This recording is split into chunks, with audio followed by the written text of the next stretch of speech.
Welcome back to Soul Purpose with Shemama. This is your host, Shenora Lechleidner, and here is our season finale. Finality? Well, there you go. That is just how this week is going. I'm not editing this again either. So I had an episode recorded for you from my car and my phone overheated. So we are going to do this again. Yes, I kind of look like what I've been through this past, month, but that's okay because, we're living this life and everything is not always going to be perfect. But one thing that is for certain is that God's hand is on everything. And I'm so, so grateful. I'm grateful for season 4. I'm grateful for the guests that I've had on, unexpected guests, as well as some planned guests. But I'm just so grateful to have this opportunity to share with you. I never take it for granted whether there's two people listening or whether there'll be 200,000 or 2 million one day listening. This is one of my best ways to connect with you guys and for you to hear my heart. And I love it when you respond and engage and, let me know how much it encourages you. So my sound is a little bit different today. I did invest in some TikTok shop microphones with some rewards that I got, and I think they're okay. So let me know if you like the sound. I opened it up and tested it out live on, not live, but I recorded myself and just uploaded the post, and I sound like Barry White in the morning. It's fine. It's absolutely fine. But I love them and I hope that you do too. So I want to get into this season finale. And the reason why it's the season finale is because we're done with the school year and there's just so much going on right now as far as transition that I want to be able to continue to give you quality. I don't want it to be like, oh man, I got to record an episode, but what's happening is that I'm having more and more conversation in person. I'm engaging. I'm getting a little bit more closer to our community that God has given us. And so, when it comes to recording episodes, I don't necessarily have a scheduled day to record because life is life and right now. And I know that season 5 is already going to be great because of how season 4 is ending. So I thank God once again for this platform and being able to share with you. And I just want to share with you how our last couple of weeks have gone. So back in 2008, my husband and I had a quick, like, delayed honeymoon, thanks to some family members. And a part of that honeymoon was that we went to Atlanta and we went to the Coca Cola factory. That's what I call it, but it's the world of Coca Cola. And if you've never been there, but you want to do some things in Atlanta, I highly suggest going there for the sole purpose of not just getting history and seeing, the way they used to do things back in the day, but they have a tasting room. They have a tasting room where you can try Coca Cola products that are created all around the world. And there's some that are not that great. And then there's some that you're like, man, I wish I could get this, in the States. So we did that, but what's so significant about this place is that when my husband and I went in 2008, this was also around the time that I was getting prepared to have radiation. And I was told that, there's a huge possibility that I may never have children. And it was the second time that I was told that. And so we believed on faith that we would one day bring kids back to the Coca-Cola factory in 2025. We brought our 3 children. So if you follow me on TikTok or any type of social media, you'll see just a couple of pictures and things that we did do while we were there. And I know that it's small to a lot of people, but it's just a reminder of God's faithfulness to me when we are able to experience those things, where we go back to the place where all we had was faith and hope and a measure of just, that's all we really have. Like, we didn't have any concrete evidence that life would look like this all these years later. And we're in that position again. We're in that position again where um, a death, has been created, and not a physical death, but just a death of a dream. I had this plan that, my children would continue on with their education at a particular school, and that door is shut. I have spoken, many times about the fundraiser to help them get their transcripts, but at this point in time, the fundraiser is more so for us to find more affordable housing. Uh, we just had we just had a hiccup with George's van, where his brakes need to be fixed. Now he can fix them, but when he attempted to fix them this weekend, there was another part that broke, and so it's like the old people used to say, like, if it ain't one thing, it's another. And as much as it was frustrating, it was also a time of me being able to wake up early with him and take him to work, and us having different conversations, and me experiencing some divine alignment days because of that, even when it was uncomfortable. So that fundraiser, right now, like I said, we wanted to raise enough money so that we can get those transcripts released for our kids so that they can move on to another school. But at this time, it's just, there's so many things happening that we want to really move forward and get to a point where we can save up for a home of our own. And I'm just putting it out there. So that fundraiser is in the description of this episode. It's a spot fundraiser. And speaking of fundraiser, when my husband never told me that he needed brakes, because this impromptu trip to Atlanta, um, I would not have taken it. Now, we had a city pass and it was a set to expire. So that was our motivation to go when we found out my husband's hours got cut. We knew we wanted to go. I paid for this city pass like last year. And you have a certain amount of time to redeem it, or else you lose even your discounted price. So I prayed and I was like, oh God, if his hours are cut, I really want to try to get to Atlanta, but I don't know how we're going to make it happen. I don't know what he's going to say. And he came home and he said, babe, hey, I think that since my hours were cut, we should try to go to Atlanta. And I was like, okay, God, I see you. I hear you. Right. And so I wound up going to get an oil change for my car, because my car is really, it needs a lot of maintenance as well. And so I did what I could do to get it road ready. And then we went and we did enjoy. We surprised the kids. I will not be surprising them anymore, because they were kind of upset that they didn't get to pack their own things. Right. Okay. And if you're listening to this, you probably didn't see my facial expression. But just know that as a mom, I was like, really? But I understand not everybody likes surprises. I have a dear sister friend who hates surprises. And she's like, don't be upset when my response is not what you want it to be, when I already told you that I don't like surprises. So we got that, and we still enjoyed the full weekend.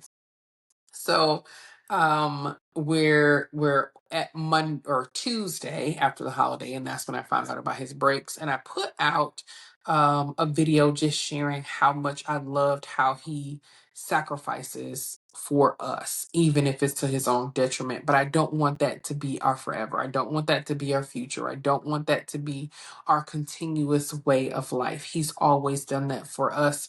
And so my reasoning behind, being consistent on social media, maybe one day getting sponsorships that are consistent sponsorships for the podcast, is so that I can support my husband, because he's working hard. And if maybe you can't do the fundraiser, but maybe you're on social media, every single comment, every single engagement, that helps our family. It pushes the algorithm out there. I I got two donations this past week because of that video. And even one person said, hey, I was led to give before I even saw the video, but the video prompted me and reminded me. And I was like, that wasn't for you, that was for strangers. Because for some reason, I feel like if strangers give you, stuff, then it's good. But if people that actually know you give you things, it's like, "Oh, I don't want to be a burden, or I don't want to, I'm blocking my blessing. I've asked for help and then I block the blessing. Is that something that you do? And this is me, this is my, my confession of my soul. And I hate it sometimes, but I hope that people understand where it comes from. And the second donation, one of the ladies that I absolutely adore her, and she's endured so much hard. Okay? So much hard. She is a client turned friend, and she texted me and said, "How can I help you? I want to donate to the breaks. I want you guys to be safe." She knows a little bit of our story and, the behind the scenes, right? And I said, "No, you're on your honeymoon. I can't take anything from you." Now, it was impressed upon her heart that she was to give, but I tried to dictate how and when she should give. And the Lord convicted me because He's like, sometimes you're so considerate, you're shooting your own self in the foot and you're blocking other people's blessings. And, I congratulated her. I said, "Hey, I want to hear about your trip when you get back." And I left it at that. But it weighed on me all night because after I told her no, it seemed like everything got worse that day. And I was just like, "God," and I said, "I need to apologize. I need to apologize for assuming. I need to apologize for trying to manipulate a blessing after I had prayed that God would send help. Here I am on the ledge waving, and the airplane is coming, and I'm trying to send it away because I'm waiting on God to do it." As if He can't use people. And that is something that I battle with. I have been given to, poured into, and then it's been held over my head. And now it's me holding it over my head, me saying that, "Oh, you can't give to me because I think I know what you can and cannot give. And I know that I've given in certain situations, but am I too good to receive?" And so I really think that this season of me not suffering silently anymore and just being open and honest and saying, "Hey, we don't have it. And it's not because we're just out here spending our money in frivolous things." Like, even when we went to Atlanta, I had to work some things around so that we can complete that, but it was for the bigger picture, not losing the investment that I had already made. And the Lord made ways to give me discounts and ways to, get what we needed and some of the things that we wanted without it, taking us out too much, or at least I thought. And I just thank God for that. And coming back to then now having this, car situation, it really, really like put me in a place of, "Oh no, should I follow through with it, or should I follow through with that or not?"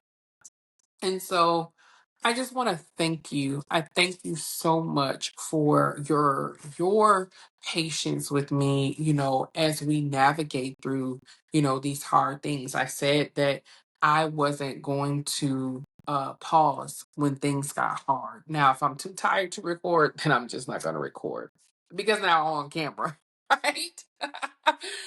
But I'm not gonna put on lashes. I may not have my hair all the way together. It's yeah, I need to shampoo my hair. I want to lock up. I was hoping to be in a better, financial position to completely lock up. I've been putting little deposits in, here or there.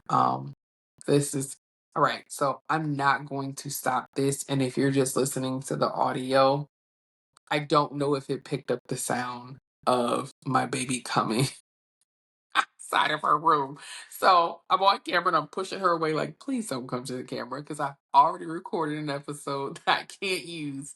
And I want to get it out here because this is the finale. My middle child, she writes a letter and she creeps out here and she goes, I finished my room. Love you. You know, motherhood is it's so beautiful and complex. I don't know if I would be so vocal about the things that we need, such as an affordable place to live, new cars now. I know I need new tires. The Lord is being a tire patch for me. And I need some other maintenance. But in this season of, you know what, it's hard. But I don't think I would be as vocal if I didn't have these three kids. They're amazing. They challenge me, but they are amazing. And I want them to be able to thrive.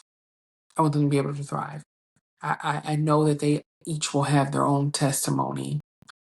Um, but if I come off as, oh man, she needs something else or something else, when is it gonna go right? And it really is going right at the same time. You know, at the automotive place, when we were getting the oil changed and everything, the woman who was the concierge, she took us to Costco while the car was being worked on. And she was telling me her testimony about how she did not have a job since 2023 because her husband had injured himself. And how God was slowly restoring her back to where she's just been working again for 2 months. And she told me, she said, I can tell you're a great mom. And she goes, kids, you know, when I was going through that hard time, my children helped take care of us. And I didn't want them to. But God was just showing her that the seeds that she had sown, even while they were younger, that it was her time of reaping. And she encouraged us. She was like, I know you can't pay for the other maintenance things that you need, but I believe that God will make a way. And those are the people I encounter in this season that was full of so much shame and suppressed anger because I couldn't allow myself to be angry because I felt like God would be mad at me if I was mad. No, that's not how it works. You have a right to be mad. It's when you fall into sin and anger that it gets to be a problem. But now that I've allowed myself to really, really acknowledge my feelings and not over spiritualize them, the Lord has just been sending people left and right to say, you know what, I've been where you've been. It may have been a little bit of a different circumstance, but I know that it's going to work out for your family. And so, if you're one of those people who listen to these episodes and you know you can relate, or you know you've been encouraging us, and some of it is has been financial, some of it has been prayers. I appreciate all of it. When you share my podcast, when you share my posts, I appreciate all of it because I do know that all things are working together for the good because we love the Lord and we want to do so much for his kingdom. It's not to say we're not doing things now, but you know, when your basic needs are met, you're free to do a little bit more without hesitation. God has graced me to do things without hesitation, even in the midst of hard. But I know that there's so much more that He has for us. And it's not to get clout, it's not to get recognition for it. Even the heavenly rewards, the Lord convicted me on that because sometimes I say, you know, all that you've been through, and then yet how you love other people. I know you got jewels in your crown, You got the best of the best. And there was a devotion this past week that said, you know, when we talk about those heavenly rewards, it's our capacity to praise God for the things that He's done. When we go through the hard, when we endure, it gives us the more capacity to praise because we were created to be in relationship with Him. What a beautiful um, mindset, concept, thought process that is. And so thank you for writing it out. Season 4. We've overcome so much. We've overcome so much. And it's only been almost 6 months, right? January to June. Mm. If anything, I don't know when season 5 is going to come out. I don't know when it will, but I will ask that you go back and you listen to old episodes. My husband, he went back to season 1 and he's been um catching up, you know. He works so much, but he does have a little bit of a drive to work. And he's like, you know what, I'm just gonna start from the beginning. So I think if you really want to understand the journey here, if you really want to, know how did this progression get here, go back to season 1. Let me know what you think. I'm an open person, and you can, let me know what you think, and we can have conversations about different topics. But I really do hope that you have an amazing summer. Lastly, I want to celebrate with you. If you have some things that you're celebrating, please let me know. And just so you know, I apologize to that lady that was on her honeymoon. And she said, I was just waiting for you to get over yourself. And she sent me some money. And I was just like, man, God, your kindness is unmatched. And He's taking care of us every step of the way. And I know that there are some of you that feel like, oh man, I wish somebody would do that for me. Please don't be jealous, because some of you have um, villages. They may not have money, but you have someone to say, hey, watch the kids while I walk or while I work overnight. Our village is rebuilding. And I don't necessarily want to work overnight. I want to be in bed with my husband. But don't despise what you do have, because you're so focused on what you desire. I love you, and I mean it.